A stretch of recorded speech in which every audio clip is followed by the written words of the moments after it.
Gold, trusted gold buyers. మీరు తాకట్టు పెట్టిన బంగారాన్ని విడిపించి ఈ రోజు ఉన్న మార్కెట్ ధరకు కొనబడును.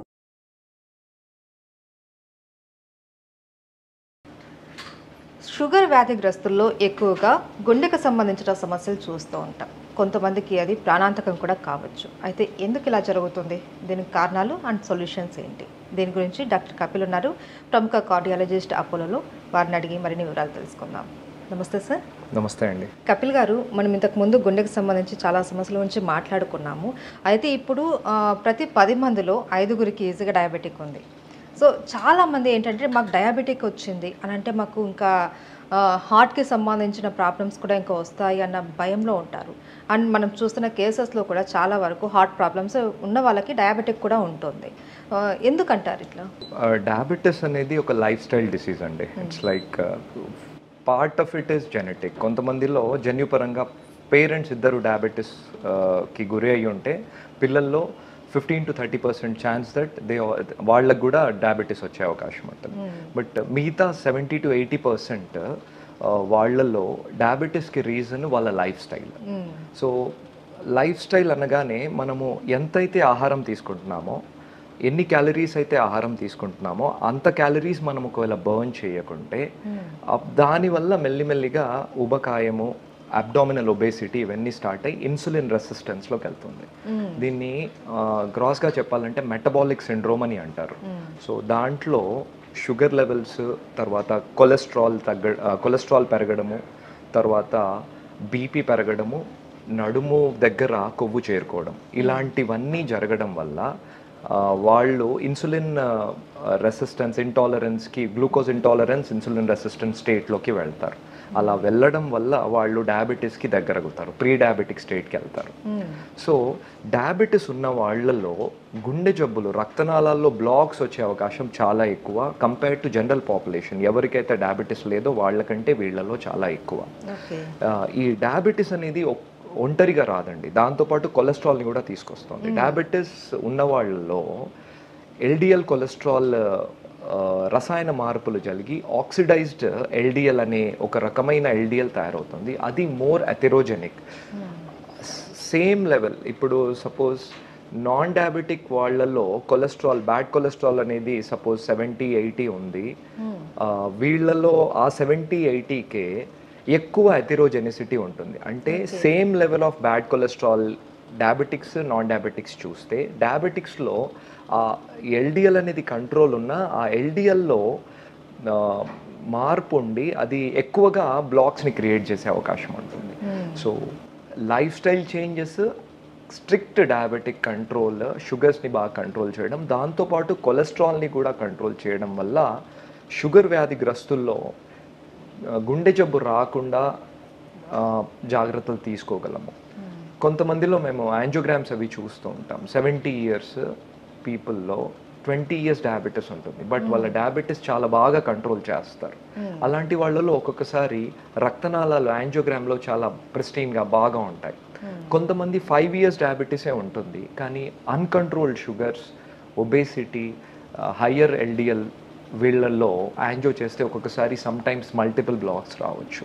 రీసెంట్గా ఒక 37-year-oldకి డయాబెటీస్ ఫర్ టైప్ 2 డయాబెటీస్, రెండో రకం డయాబెటీస్, పుట్టినప్పటి నుంచి అంటే పిల్లల్లో వచ్చే డయాబెటీస్ కాకుండా అడల్ట్ ఆన్సెట్ డయాబెటీస్లో 37 years అబ్బాయికి మేము చేస్తే he had triple vessel disease. అంటే ఆ ఏజ్కి తగ్గట్టుగా లేదు డిసీజ్, ఆ ఏజ్ కంటే చాలా ఎక్కువగా ఉంది.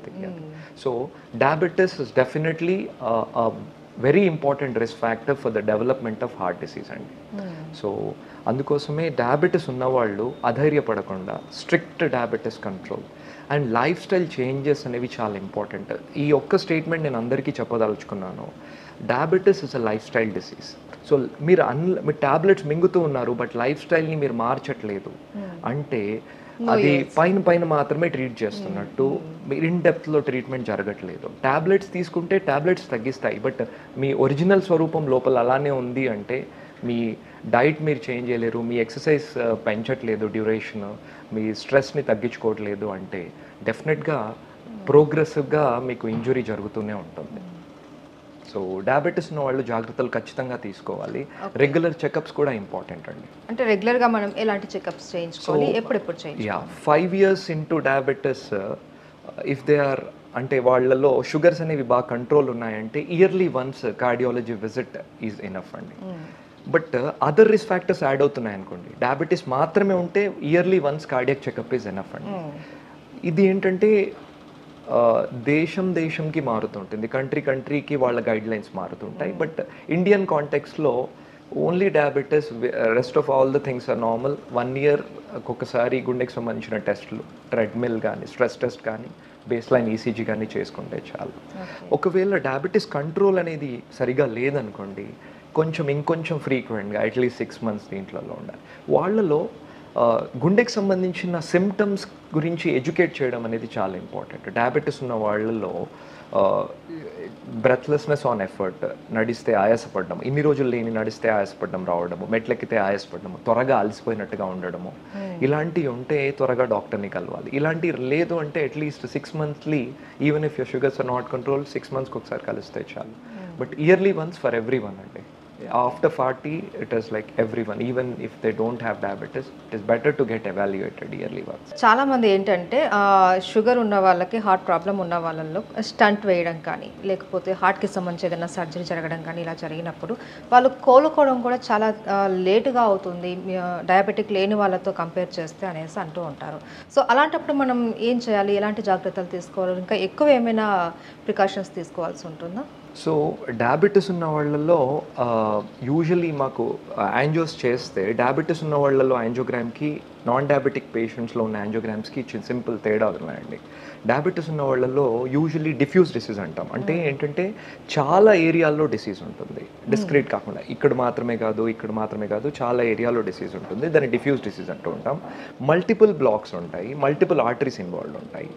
ఒక్కొక్కసారి అసోసియేటెడ్ కిడ్నీ డిసీజ్ ఉంటే కాల్షియం కూడా అక్కడ డిపాజిట్ అయి ఉంటుంది. అదే నాన్ డయాబెటిక్స్ ఉన్నారు, కొంతమందికి వేరే రిస్క్ ఫ్యాక్టర్స్ వల్ల గుండె జబ్బు, హార్ట్ అటాక్ లాంటి సస్పెక్ట్ చేస్తే, వాళ్ళలో చేస్తే యూజువలీ ఒక ఏరియాలో ఉంటుంది, లేదా ఒక ఆర్టరీలో మాత్రమే, లేదా 2 ఆర్టరీలో ఉంటుంది. So multi vessel disease, multiple blocks ఉండేది డయాబెటిక్స్లో చాలా కామన్. డిఫ్యూజ్ డిసీజ్ సైజ్ అనేది యూనిఫామ్గా థిన్ అయిపోతూ ఉంటుంది, రక్తనాళం సైజ్, అది యూజువలీ డయాబెటీస్లో ఉంటుంది.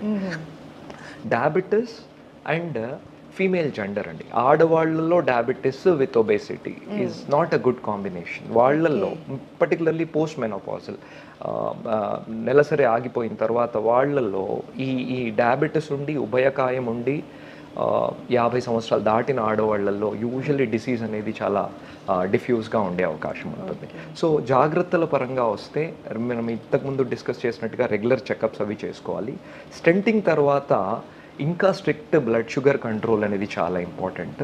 అండ్ బైపాస్ తర్వాత usually for conventional bypass sugars high ఉన్న వాళ్ళలో కొంచెం వూండ్ హీలింగ్ ప్రాబ్లమ్స్ అవి ఉంటూ ఉంటాయి. But there is no major difference as such. ఒక్కసారి స్టంటింగ్ కానీ బైపాస్ కానీ ట్రీట్మెంట్ లాగా తీసుకున్న తర్వాత వాళ్ళు ఖచ్చితంగా 2 విభాగాల్లో ఖచ్చితంగా షుగర్ కంట్రోల్ అనేది చాలా చాలా ఇంపార్టెంట్ అండి. అండ్ సార్, ఈ షుగర్ పేషెంట్స్లో స్టంట్స్ వేసిన తర్వాత ఆ లొకేషన్లో కొద్దిగా ఇన్ఫెక్షన్ వచ్చే అవకాశాలు ఉంటాయి అనేసి అంటూ ఉంటారు, అది ఎంతవరకు వాస్తవం అంటారు? స్టంట్స్లో ఇన్ఫెక్షన్ అనేది పెద్దగా ఉండదండి, ఛాన్స్ లేదు. ఎందుకంటే ఎసెప్టిక్ కండిషన్స్లో అవి చేస్తూ ఉంటాము. యూజువలీ పోస్ట్ బైపాస్ యూజువలీ ఒకప్పుడు ఉండేవండి. ఇప్పుడు because of the antibiotics and all, because of the more learning about the conditions and అవన్నీ చూడడం వల్ల ఇప్పుడు ఇన్ఫెక్షన్ రేట్ అనేది చాలా తగ్గింది. యూజువలీ వూండ్ హీలింగ్ ప్రాబ్లమ్స్ అండి, షుగర్ ఎప్పుడు ఎక్కువగా ఉంటుందో బ్యాక్టీరియాకి అదొక మంచి ప్రదేశం అన్నట్టు. సో అందుకోసం అవి గ్రో అవుతూ ఉంటాయి. But with the antibiotics that we have and laminar flow theatres ఇవన్నీ రావడం వల్ల మనకి ఇన్ఫెక్షన్ రేట్ అనేది తగ్గిందండి. దాని గురించి ప్రస్తుతానికి వరి అవ్వాల్సిన అవసరం లేదు. డెవలప్మెంట్ ఆఫ్ డిసీజ్ దగ్గర మనం ఎక్కువ కాన్సన్ట్రేట్ చేస్తే సరిపోతుంది. Thank you so much.